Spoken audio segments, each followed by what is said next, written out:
नमस्कार, आप देख रहे हैं एनएमएफ न्यूज। मैं आपके साथ शबनम। फ्रांस के बाद ब्रिटेन में बुर्का बैन करने की मांग उठ गई है। बाकायदा संसद में यह मुद्दा उठाया गया और जैसे ही बुर्के का नाम आया, भारत सबसे पहले सवालों में आ गया, क्योंकि बीते दिनों भारत में बुर्के को लेकर काफी बवाल मचा था। आपने सुना होगा कि कैसे स्कूल कॉलेजों में बुर्के को लेकर बैन किया गया, तो कुछ जो दल हैं वो विरोध में खड़े नजर आए, क्योंकि एक धार्मिक पक्ष को निशाना बनाया जा रहा है, मुसलमानों को घेरा जा रहा है। हालांकि आप देखिए, ब्रिटेन में जब ये मुद्दा उठा, यूके के सांसद ने साफ साफ कहा कि सुरक्षा के लिहाज से बुर्का जो है वो ठीक नहीं है, इस पर बैन लगना चाहिए। इसी पर चर्चा करेंगे और चर्चा के लिए मेरे साथ मौजूद हैं वरिष्ठ पत्रकार पंकज प्रसून जी।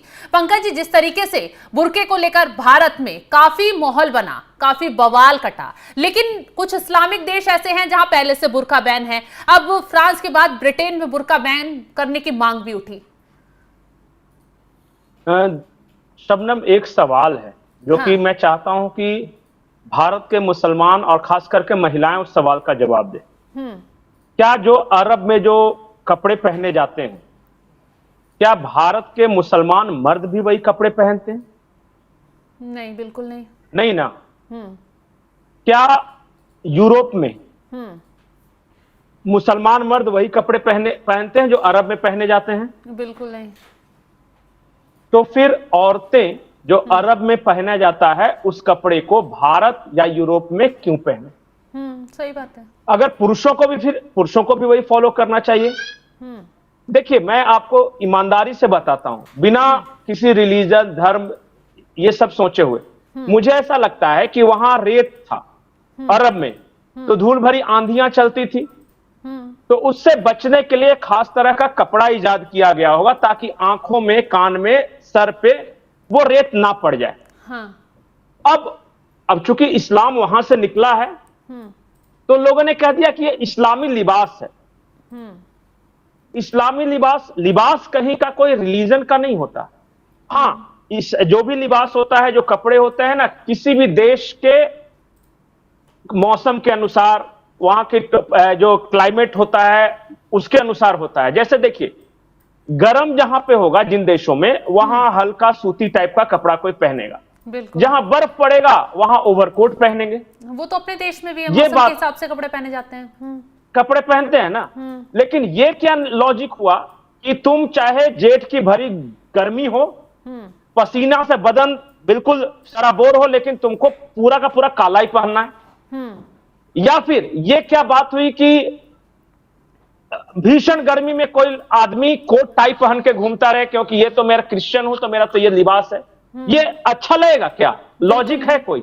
नहीं। मुझे ये नहीं पता, क्योंकि मैं इस्लाम का जानकार नहीं हूं।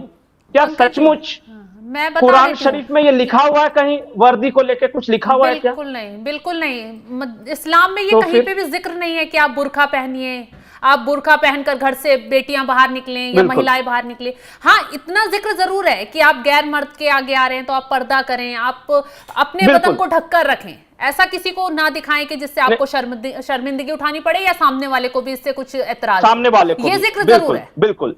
हाँ, यही तो मैं कर रहा हूं, ये तो हर जगह है।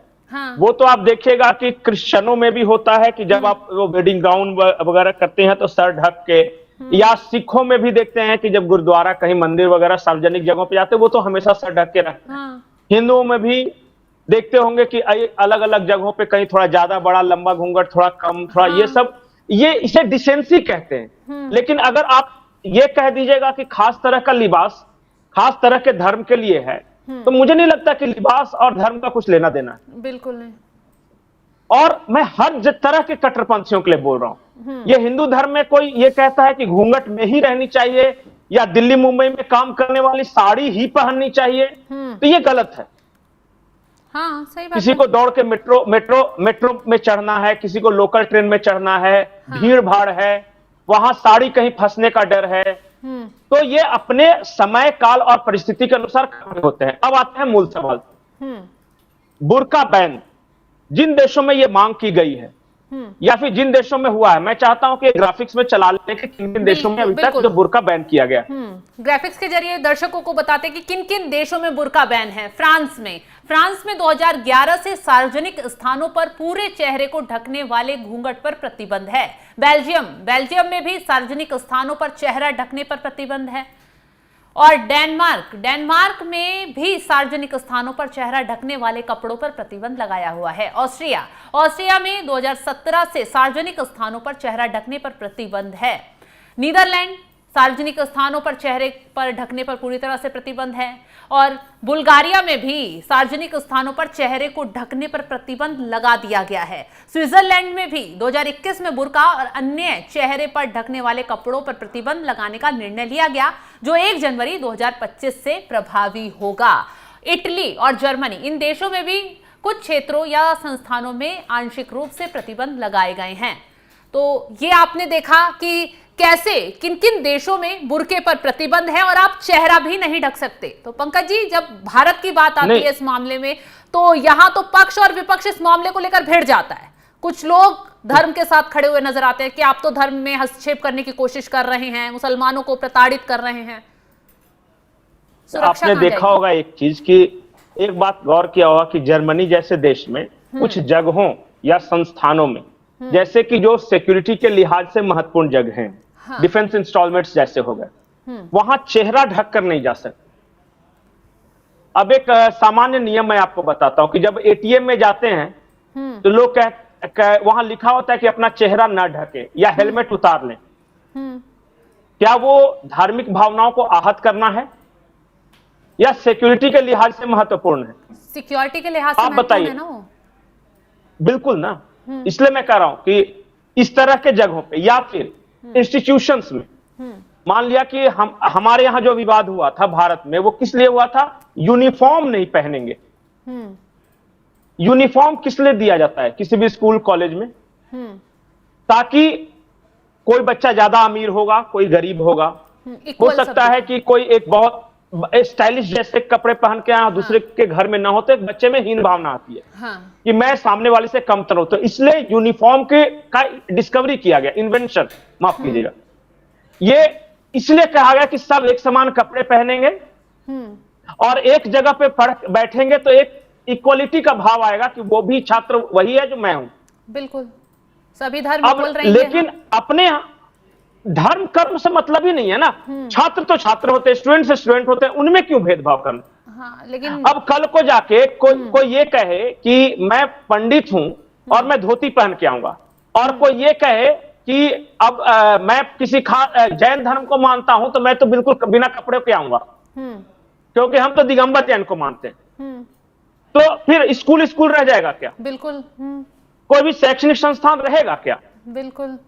तो जब सारे लोग किसी इंस्टीट्यूशंस के डिसिप्लिन को मान रहे हैं, तो why some people want to be seen as different, कि मैं कुछ अलग हूं, स्पेशल हूं, ऐसा क्यों?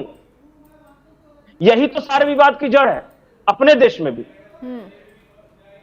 अगर एग्जाम में, जो कर्नाटका में विवाद शुरू हुआ था, एग्जाम में यह शक हो रहा था कि चिट अंदर ले जा रहे हैं, तो कहा गया कि एग्जाम में आप चेहरा ढककर या फिर इस तरह कपड़े पहनकर नहीं आ सकते। तो फिर ये धर्म का कहां से ये मामला आ गया या मजहब का कहां से आ गया? आप पहनो ना, जहां पे घरों में पहनो, आपको जहां पे अलाउड है वहां पहनो ना। बिल्कुल। लेकिन मैं हर जगह वही काम करूंगा, ये मुझे लगता है कि ज्यादती है। बिल्कुल सही कहा। मैं खुद ऐसे एज ए हिंदू, मैं कभी नहीं चाहूंगा कि मेरा बाल बच्चा किसी स्कूल में जाए और इस बात के लिए लड़े कि मैं हिंदू हूं तो मैं चुटिया रखूंगा ही, या कंगन बांधूंगा ही, या धोती में जाऊंगा ही, या चंदन लगा के। ये जरूरी नहीं। स्कूल में हर किसी को यूनिफॉर्म, इसलिए तो इसका नाम यूनिफॉर्म है। यूनिफॉर्म मतलब बराबर। तो ये बातें समझनी है, और इसलिए, और वो देश तो इसलिए कर रहा है कि वहां विरोध ये हो रहा है कि इस्लामिक कल्चर है, तो वो कह रहे हैं कि भाई जहां का कल्चर है वहां अपना, ये ब्रिटेन का कल्चर नहीं है इसलिए हम ब्रिटेन में नहीं अलाउ करेंगे, या फ्रांस का कल्चर नहीं तो फ्रांस में तो फ्रांस के कल्चर के अकॉर्डिंग रहना पड़ेगा ना। आप जिस देश में जाते हो या जिस राज्य में जाते हो तो वहां के तौर तरीकों को अपनाना पड़ता है ना, तभी तो आप अच्छे नागरिक बनोगे। बिल्कुल सही कहा आपने। अब कोई जाए ब्रिटेन, जाना है ब्रिटेन में, लेकिन कहना है कि मैं अफगानिस्तान की तरह पहन के रहूंगा या रहूंगा, मनमानी नहीं चलेगी। नहीं, खास करके तब जब सामने वाले को समस्या हो। मैं एक आंकड़ा देख रहा था अभी, हाँ। कि टोटल ब्रिटेन के टोटल पॉपुलेशन में मुस्लिम्स का पॉपुलेशन 6.5% है। हाँ। और वहां क्राइम में इनकी भागीदारी 14% है, 1/4। और लंदन जैसे, खास करके वेल्स और लंदन जैसे शहर की बात करें तो यहां पॉपुलेशन है 12% और क्राइम में भागीदारी 27% है। जो रिसर्च पेपर में देख रहा हूं, ये रिसर्च पेपर है BCBN, इसका फुल फॉर्म है बेटर कम्युनिटी बिजनेस नेटवर्क। ये कहते हैं कि 50% से ज्यादा मामले इसलिए ये क्राइम हो रहा है क्योंकि उनका चेहरा ढका रहता है क्राइम के वक्त। तो उन्होंने कहा कि नहीं ढकना है चेहरा। हाँ, तो इसमें गलत क्राइम क्या है? कंट्रोल भी तो मुझे करना है। तो ये बात, यही बात है। और इसलिए कह रहा हूं कि प्लीज इन सब चीजों को किसी रीजन से, रिलीजन से या अपने, ये मुझे नहीं लगता सही है। बिल्कुल सही कहा। और एडजस्टमेंट, इंसान समझदार वही जो एडजस्टमेंट करके हर जगह है। जो मजबूत पेड़ होते हैं ना, वो आंधियों में झुक जाते हैं। जो स्टिफ रहते हैं, मुर्दे, हमेशा अकड़ तो मुर्दे में होती है ना। हाँ। जिंदा इंसान तो फ्लेक्सिबल होते हैं। बिल्कुल। तो बस यही समझना है। बिल्कुल सही कहा पंकज जी, आपने जो जानकारी दी उसके लिए आपका बहुत बहुत शुक्रिया। तो जिस तरीके से बुर्के पर विवाद होता रहा है और कुछ पक्ष के लोग विवाद करते रहे हैं, उसको लेकर हमने आपको बताया कि कैसे और क्यों तमाम देशों में बुर्का बैन करने की मांग उठ रही है। वजह सिर्फ एक है, वो है सुरक्षा के लिए खतरा। मतलब बुर्के के अंदर कौन शख्स है, कौन नहीं है, क्या क्राइम कर रहा है, ये कुछ पता नहीं चल पाता। और यही रीजन है कि बुर्का बैन करने के लिए तमाम देश आगे आ गए हैं। फ्रांस के बाद ब्रिटेन ने बुर्के बैन की मांग उठा दी है और भारत में भी। और ये कदम अगर उठाया जाता है तो बेहतर होगा, लेकिन भारत में इस पर विवाद जल्दी पनप जाता है क्योंकि राजनीति मुद्दों पर जल्दी होने लगती है। फिलहाल जो जानकारी हमने आपके साथ साझा की है उसको लेकर आप क्या राय रखते हैं, कमेंट कर जरूर बताएं। और तमाम खबरों की अपडेट के लिए आप हमारे साथ जुड़े रहें। नमस्कार।